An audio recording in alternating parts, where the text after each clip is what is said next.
હનુમાન જયંતિ પ્રસંગે pioneer club દ્વારા સેવાકીય કાર્યો હાથ ધરાયા હતા, જેમાં ખાસ કરીને હાલમાં થયેલ સમૂહ લગ્નના નવયુગલોએ ભાઈ શ્રી રમેશભાઈ ઓઝાના હસ્તે સર્ટિફિકેટ એનાયત કરાયા હતા.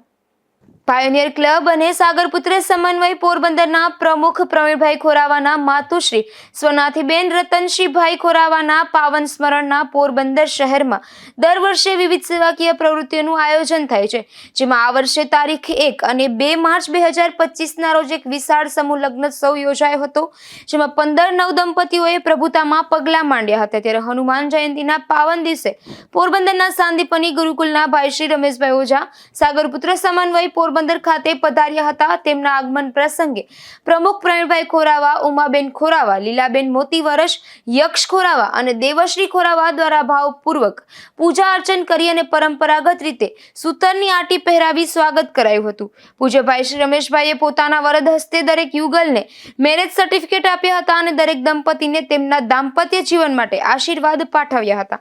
સાથે જ હનુમાન જયંતિની હાર્દિક શુભેચ્છાઓ આપી હતી.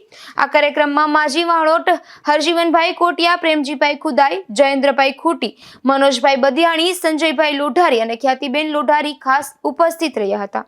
અશોક થાનકી, ગુજરાત ન્યૂઝ, પોરબંદર.